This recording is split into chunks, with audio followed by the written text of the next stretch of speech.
말씀은 신약성경 히브리서 4장 14절부터 16절 말씀과 5장 5절부터 10절까지 말씀입니다.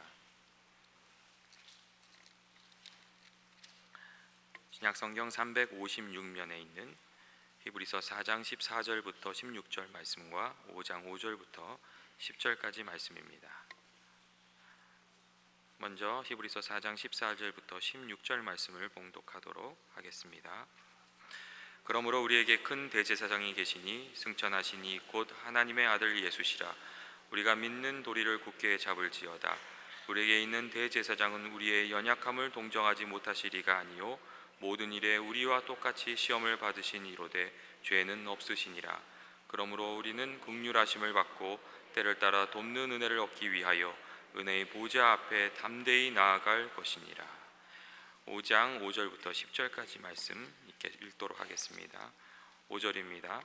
또한 이와 같이 그리스도께서 대제사장 되심도 스스로 영광을 취하심이 아니요 오직 말씀하신 이가 그에게 이르시되 너는 내 아들이니 내가 오늘 너를 낳았다 하셨고, 또한 이와 같이 다른 데서 말씀하시되 내가 영원히 멜기세덱의 반차를 따르는 제사장이라 하셨으니 이는 육체에 계실 때에 자기를 죽음에서 능히 구원하실 이에게 심한 통곡과 눈물로 간구와 소원을 올렸고 그의 경건하심으로 말미암아 들으심을 얻었느니라. 그가 아들이시면서도 받으신 고난으로 순종함을 배워서 온전하게 되셨은즉 자기에게 순종하는 모든 자들에게 영원한 구원의 근원이 되시고 하나님께 멜기세덱의 반차를 따른 대제사장이라 칭하심을 받으셨느니라. 아멘. 한국교회 현대사의 귀감이 되신 두 분의 목회자가 계신데, 한 분은 고 옥하는 목사님이셨고 또 한 분은 고 하용조 목사셨습니다. 두 분 다 한국교회에 미쳤던 그 선한 영향력과 도전은 이루 말할 수가 없습니다. 한 분은 제자훈련이라는 하나님 나라 운동에 매진하셨습니다. 또 한 분은 사도행전적인 역사를 써내려가기 위해서 선교에 힘썼던 분입니다. 두 분은 공통적으로 마지막 세상을 떠나기 전까지 병약한 몸을 이끌고 말씀과 성령으로 교회를 살리는 일에 최선을 다했던 분입니다. 그분들의 열정과 헌신 그리고 순종은 한국 교계의 모범이 될 것입니다. 많은 목회자들이 그분들이 걸어가셨던 헌신과 순종의 길을 되새기며 걸어가야 한다고 믿습니다. 그분들은 우리 믿는 자들에게 그리스도의 제자로서 참 목회자가 무엇인지, 참 제사장이 무엇인지를 보여주고 있습니다. 오늘 우리가 읽은 이 본문은 우리의 영원한 제사장 되시는 예수 그리스도에 대해서 증거하고 있습니다.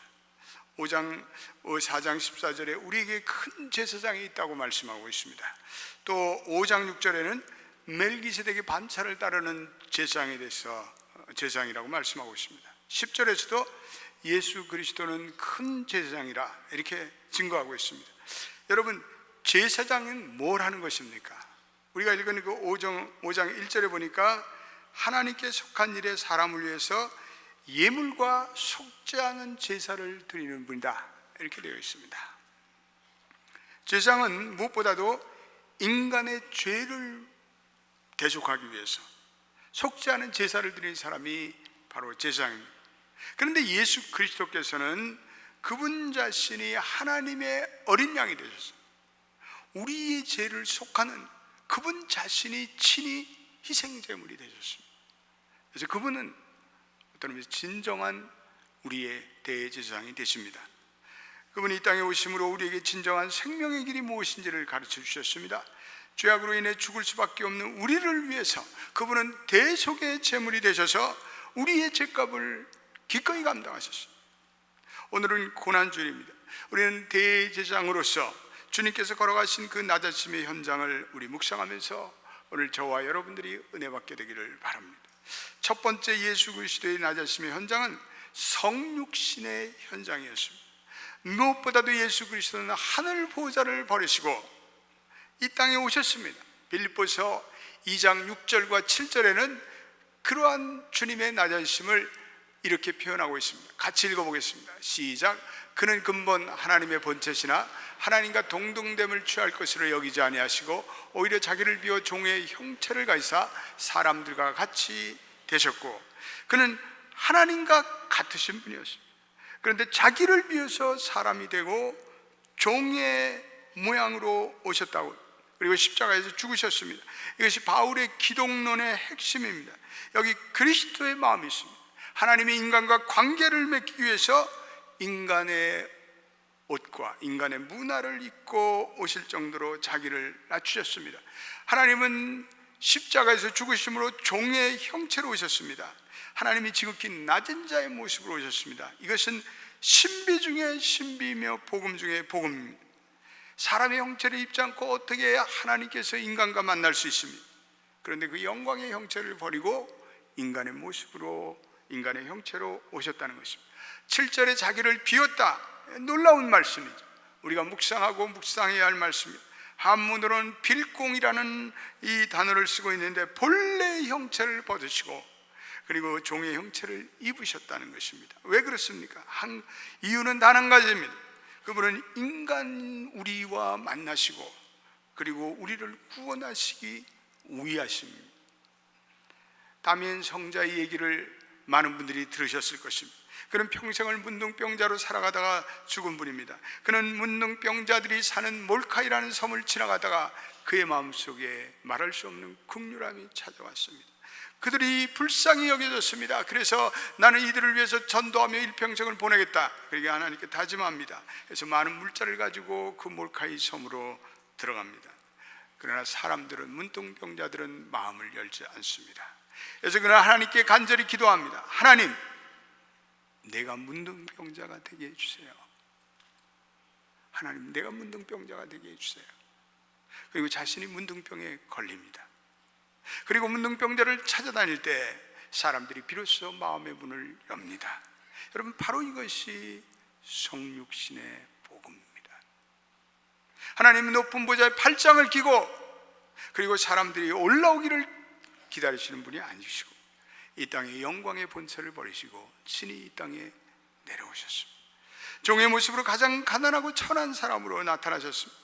그러할 때 비로소 사람들이 마음의 문을 열었습니다. 자기를 드러내기 위해 자기 본체를 버리셨습니다. 쉬운 말로 하면 주님은 있어도 없는 것처럼, 알면서도 모르는 것처럼, 그리고 가지고 있어도 없는 것처럼 처신하셨다는 말입니다. 그것이 바로 그리스도의 십자가의 낮아심입니다. 그런 낮아심이 어디까지 낮추셨냐면 십자가에 달리기까지 낮춰주셨습니다. 예수님이 십자가에 달리심으로 가난해지셨습니다. 오늘 8절에 그 말씀을 하고 있는 것입니다. 우리 빌립보서 2장 8절도 한번 보겠습니다. 시작. 사람의 모양으로 나타나서 자기를 낮추시고 죽기까지 복종하시니 곧 십자가에 죽으심이라. 그런데 십자가에서 죽기까지 자기를 낮추실 때 하나님은 그를 높이셨다. 성기론을 바울은 얘기합니다. 예수님이 십자가를 지심으로 부활의 능력을 하나님께서 주셔서 예수님께서 우리 인간을 구원하는 구세주가 되었습니다. 십자가의 희생, 십자가의 헌신이 있는 곳에 하나님의 은혜가 나타납니다. 우리는 십자가를 조금만 지고 영광은 많이 받겠다고 그렇게 합니다. 바친다라도 상을 미리 달라고 졸라댑니다. 그러나 우리가 할 일은 뭡니까? 예수의 제자로서 우리가 할 일은 우리가 복종하며 순종하며 우리는 충성하는 일입니다.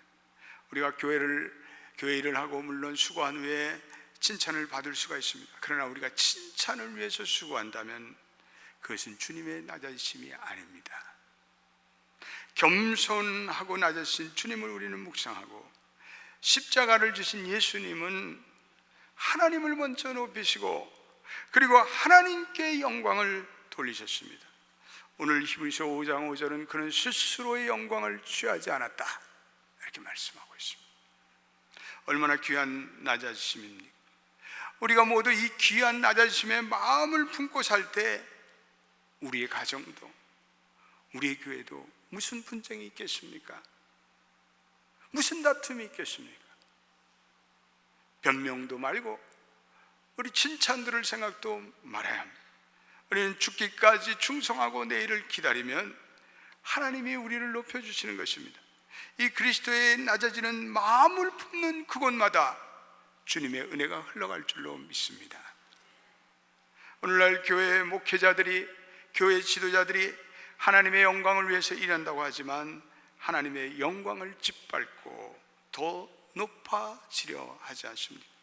예수라는 엔진을 달고 남보다 더 빨리 달리려고 애쓰지 않습니다. 예수 그리스도께서는 겸손함으로 감당하십니다.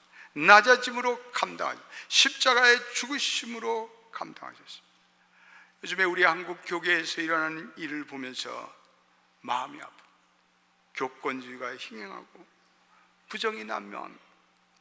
교회마다 싸움과 갈등과 파국이 높아지고 있습니다. 목회자로서 부끄러울 따름입니다.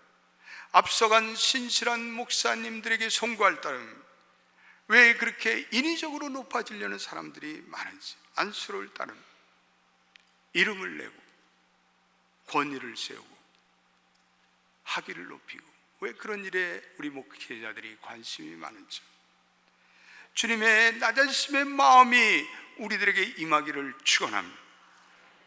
오늘 두 번째 낮아지심의 현장은 자신의 백성들의 속죄를 위해서 심한 통곡과 눈물로 간구와 기도를 드리는 예수님의 모습입니다. 오늘 7절에 뭐라고 말씀하고 있습니다. 5장 7절 우리 같이 읽어보겠습니다. 시작. 그는 육체에 계실 때 자기를 죽음에서 능히 구원하실 이에게 심한 통곡과 눈물로 간구와 소원을 올렸고 그의 경건하심으로 말미암아 들으심을 얻었느니라. 그는 자기를 죽음에서 능히 구원하실 이에게 심한 통곡과 눈물로 간구와 소원을 드렸다. 예수님의 이러한 눈물의 간구는 우리는 겟세마네 동산에서 찾아볼 수 있습니다. 예수님은 그곳에서 땀방울이 핏방울 내도록 부르짖으셨습니다. 괴로움에 몸부림치시며 기도하셨습니다.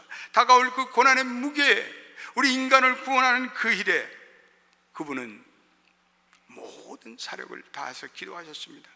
도저히 피할 길 없는 십자가의 길이었습니다. 주님의 울부짖음의 기도는 십자가에서 계속되었습니다. 많은 무지한 자들이 자신을 십자가에 못 박고 조롱당하는 상황 속에서 저들을 불쌍히 여겨주시옵소서. 저들이 하는 일을 저들이 모릅니다 라고 주님은 기도하셨습니다. 예수님의 그러한 희생적 기도 제사를 오늘 본문에서 하나님이 들으셨다 이렇게 말하고 있습니다. 예수님의 희생 기도 제사가 주님께, 하나님께 연락이 되었습니다. 자신을 죽음으로부터 능히 구원하실 이가 그 기도를, 눈물의 기도를 들으셨습니다. 그리고 예수님은 온 백성의 죄를 지시고 속죄물로, 자기 자신을 속죄물로 단번에 십자가에서 들이셨습니다. 그리스도께서 눈물과 통곡으로 그리고 간구로 기도했듯이, 울부짖으며 기도했듯이 우리도 눈물 어린 기도들을 우리가 이 땅을 위해서, 조국을 위해서, 우리의 교회를 위해서 우리는 드려야 할 때입니다. 음란과 죄로 썩어질 대로 부패한 오늘날 한국의 모습을 보면서 우리는 눈물 어린 기도를 드려야 합니다. 한국에 최근에 고위 공직자들이 소위 말해서 성접대 사건이 속속 드러나고 있습니다. 그래서 법무차관이라는 사람이 옷을 벗었습니다. 거기에는 술과 향과 마약과 성적 탈선과 같은, 복마전과 같은 죄악들이 거기에 도사리고 있었습니다. 가난한 백성들은 한 끼 먹고 살 걱정을 하고 살고 있는데, 불쌍한 대학생들은 학비를 못 내서 아르바이트를 2번, 3번을 하는데, 수많은 조기 은퇴자들은 사업에 망해 자살 생각하고 있는데, 소위 나라의 지도자라는 사람들이 온갖 더러운 영과 음탕에 빠져 있습니다. 우리 한국 백성들이 얼마나 불쌍한 백성입니까? 바른 지도자들을 만나지 못하고, 우리는 이러한 조국을 부둥켜 안고 우리는 눈물로 기도할 수 있어야 합니다. 아틀란타 한인사회도 제약들이 기승을 부리고 있습니다. 술집과 태폐 영업소들이 도처에 활개를 치고 있습니다. 누군가가 거기를 자꾸만 다니니까 그런 죄악된 장소들이 아틀란타에 늘어나는 거 아니겠어요? 가정을 떠나서 음란의 죄를 저지르는 사람들이 있다고 합니다. 우리는 이 한인 사회를 위해서 눈물로 기도해야 이 죄악된 도성을 예수 그리스도의 보혈로 정결케 하달라고 우리는 기도해야 합니다. 저 북녘 땅의 탈북자들이 중국에서 꽃제비가 되고 몸을 파는 여성들이 되어서 고난을 당하고 있는데 마치 그것이 남들의 고난인 양 방관하는 우리의 죄악들을 우리는 회개해야 합니다. 우리는 그들을 위해서 마땅히 기도해야 합니다. 미국에서 캠퍼스에서 총기 사건이 계속되고 있습니다.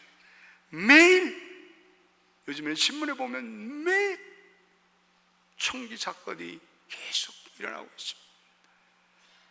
지난주에도 조지아주에서 마약을 구입할 돈을 달라고 승경하며 위협하던 청소년들이 2살밖에 되지 않는 아이를 쏘아 죽이는 일이 조지아주에서 벌어졌어요. 문명의 대국에서, 서울에서 문명을 자랑하는 이 나라에서 이런 믿기지 않은 일들이 오늘 일어나고 있습니다. 가장 문명국이라고 하는 나라에서 가장 야만적인 행위가 오늘 벌어지고 있습니다. 그래도 총기 규제 한 번 못하고 정치 지도자들이 쉬쉬하면서 총기 로비스트의 눈치를 보는 세상입니다. 우리는 이 세상을 보면서 탄식하며 우리는 눈물로 기도해야 합니다. 오늘 이 시대의 겟세마네 통곡의 기도가 들려야 합니다. 그러나 교인들은 기도하지 않습니다. 오늘 점점 이기주의와 그리고 개인주의와 그리고 쾌락주의와 그리고 자신보신주의가 교인들에게도 만연되고 있습니다. 나와 내 가족만 잘 되면 만사형통이야. 사회는 어떻든지 공동체는 어떻든지 나라는 어떻든지 상관할 바가 아니야. 그것은 주님의 진정한 나대심의 마음이 아닙니다. 우리는 이 죄악된 세상을 위해서 통곡과 그리고 눈물로 간구와 기도를 구했던 주님의 희생적인 중보의 마음으로 우리 기도해야 합니다. 그래도 우리는 사순절에 이 마지막 순환 주간에는 우리가 나와서 우리는 눈물을 뿌려서 우리는 기도할 수 있는 여러분이 되셔야 합니다. 세 번째, 주님의 낮아짐의 현장은 순종으로 나아간 십자가의 자리에 있습니다. 오늘 5장 8절에 뭐라고 말씀하고 있습니까? 읽어보겠습니다. 시작. 그가 아들이시면서도 받으신 고난으로 순종함을 배워서 주님의 낮아짐의 십자가의 고난으로 기인합니다. 그리스도께서는 기꺼이 자신을 희생하시고 인간을 위해 고난을 받으셨습니다. 근데 그분은 하나님의 아들이셨습니다. 그분이 고난당하자 이 땅에 오실 이유가 없습니다. 그러나 주님은 하늘 아버지의 뜻을 알았어요. 주님은 하늘 아버지의 마음을 아셨어요. 그리고 그분은 그 뜻에 겸손히 순종하셨어요. 유일한 순종의 길은 자신을 인간으로 낮추시고 십자가의 고난을 받으신 것입니다. 그분은 고난을 통해서 순종이 무엇인지를 우리에게 가르치셨습니다. 이 고난은 우리 모두를 위한, 우리 온 세상의 죄악을 위한 고난이며 십자가의 희생적인 죽음으로 나타났습니다. 9절에도 순종함으로 온전해지셨다. 하나님께서는 순종함으로 온전해지셔서 인간을 넉넉히 구원하는 구원의 길을 걸어가셨습니다. 자기에게 순종하는 모든 자에게 영원한 구원의 근원이 되셨다고 말씀하고 있습니다. 순종하는 자가 되었던 주님은 결국은 인간을 구원할 수 있는 온전함을 하나님께서 주셔서 그 순종으로 말미암아 주님은 진실로 우리 모든 인간의 구원자가 되셨습니다. 그러므로 오늘 우리가 읽은 이 본문의 키워드는 순종입니다. 예수 그리스도의 낮아지심의 결정체는 순종입니다. 예수 그리스도는 우리 모든 하나님이자 하나님께 순종을 가르쳐 주십니다. 그러므로 순종의 길을 걸어가는 자들에게 하나님께서는 은혜를 베풀어 주신다고, 영원한 구원이 되신다고 오늘 본문에 말씀하고 있습니다. 우리는 오늘 고난의 주일에 우리는 순종을 배워야 합니다. 우리는 순종의 삶을 살기로 결단해야 합니다. 구약 성경의 순종의 가장 대표적인 인물로 다윗을 들 수가 있습니다. 여러분, 다윗은 얼마든지 사울을 죽일 수가 있었습니다. 또 다윗에게 사울을 죽일 수 있는 기회, 절호의 기회가 찾아왔습니다. 그러나 그는 하나님의 뜻을 물었습니다. 하나님께서는 기름 부은 자를 해하지 말라라고 명하셨습니다. 그래서 다윗은 그를 죽일 수도 있음에도 불구하고 그를 피해 다녔습니다. 몇 개월이고 몇 년이고 피해 다녔습니다. 다윗은 순종함으로 하나님께 충성을 다했습니다. 광야에서 싸움과 고독 그리고 위험과 불확실성에 가득 차 있을 때 다윗은 하나님께 온전히 순종하셨습니다. 그랬더니 하나님이 다윗에게 은혜를 베푸셨습니다. 그러한 과정을 통해서 다윗이 광야로 도망을 다니며 하나님을 진실되게 예배하는 예배자로 변합니다. 다윗이 예배자의 영성으로 충만하게 됩니다. 오늘 하나님께서는 다윗의 순종에 대한 응답으로 하나님과의 친밀한 관계를 맺는 열매를 주셨습니다. 그 외에 하나님과 다윗은 계속해서 깊은 관계가 계속됩니다. 성경에는 하나님께서 다윗을 가리켜 내 마음에 합한 자라, 성경에 어떤 인물도 내 마음에 합한 자라라는 칭호를 받은 자는 다윗밖에 없습니다.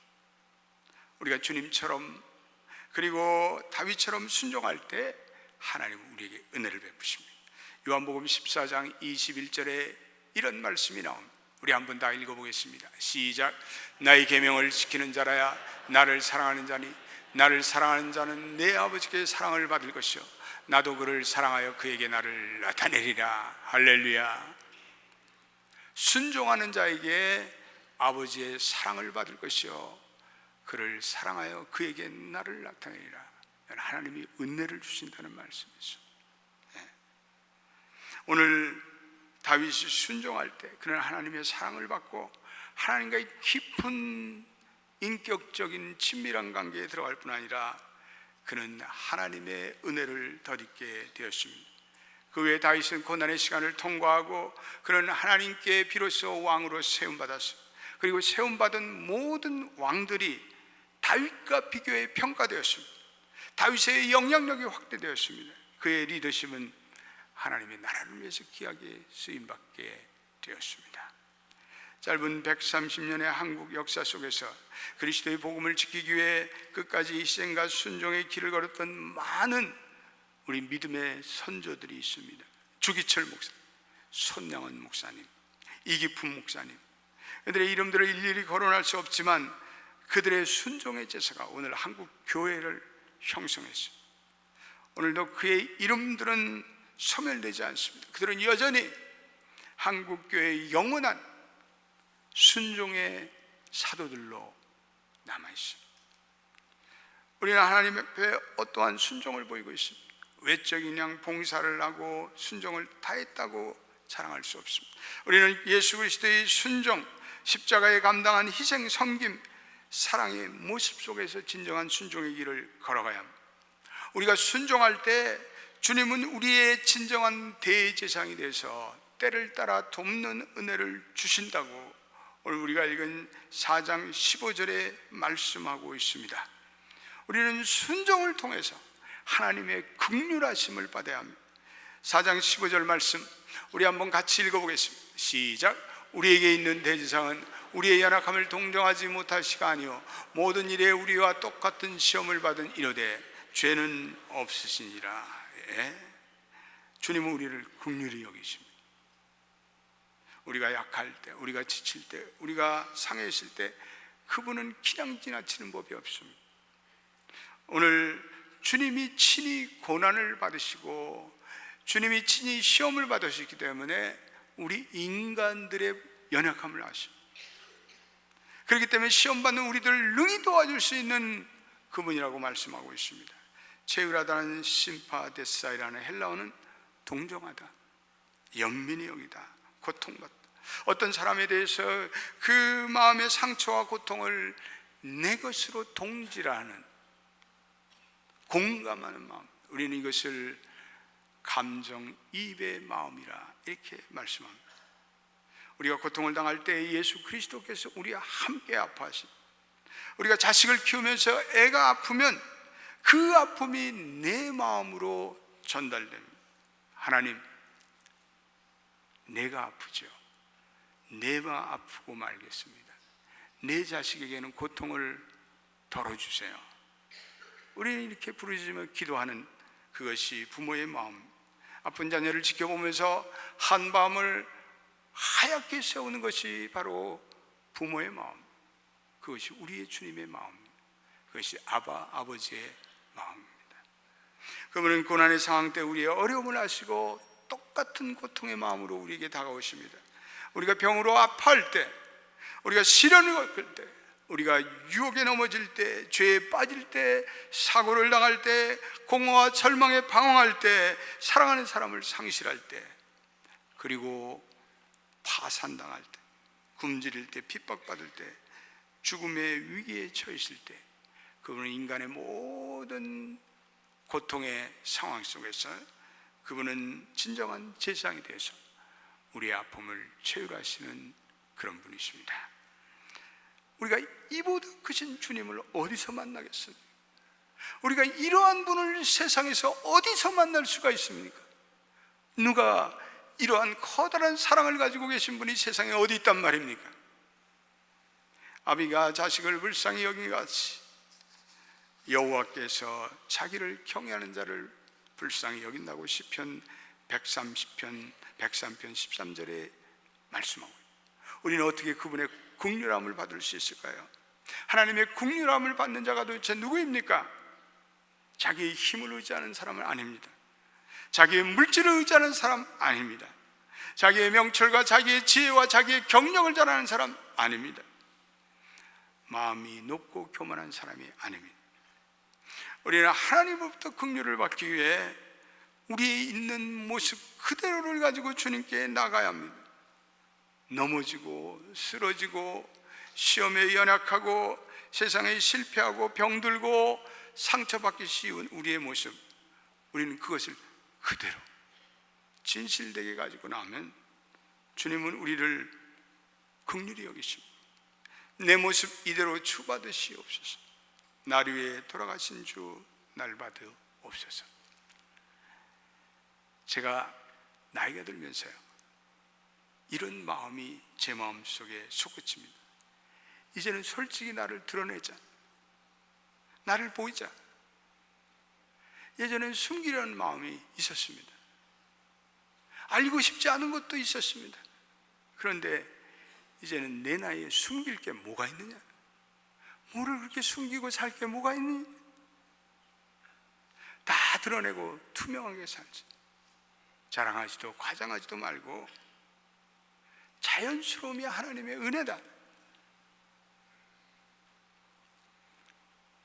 여러분, 우리가 신앙이 깊어지고 우리의 인생의 경륜이 쌓일수록 숨기는 게 없어요. 뭘 숨기겠어요? 우리가 우리 자신에 진실하면 진실할수록 하나님께서 은혜를 베푸시고 하나님의 임재하심과 하나님의 체휼하심이 우리에게 커지는 것입니다.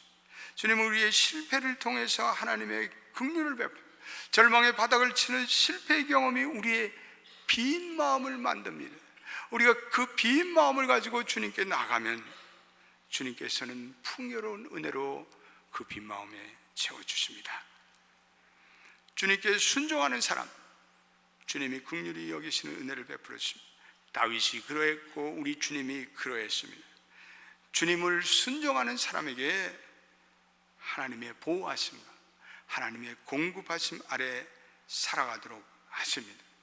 우리가 순종의 삶을 살 때 그 낮아진 삶을 살면 하나님은 우리와 관계된 자들에게 은혜를 주십니다.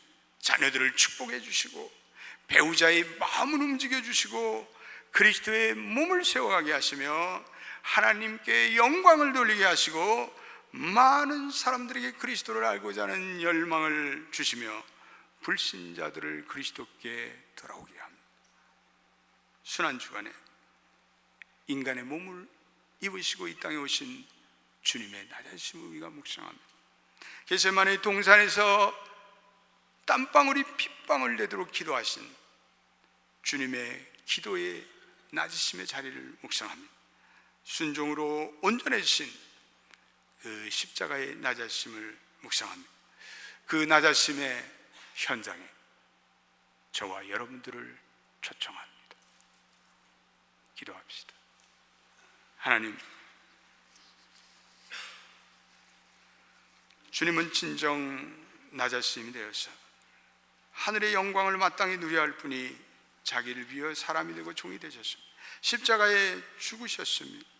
이것이 바로 복음이 아니겠습니까? 이것이 영광이 아니겠습니까? 오늘 주님은 눈물과 심한 통곡과 그리고 간구로 소원을 드렸고 우리의 온 세상의 죄악을 위해서 부르짖으셨습니다. 그리고 십자가의 고난을 기꺼이 받으심으로 순종하는 모든 자에게 영원한 구원이 되시고 죄악된 이 세상을 구원하셨습니다. 그 제사장 되심, 그 낮아짐의 현장을 우리에게 걸어오라고 오늘도 초청하고 계십니다.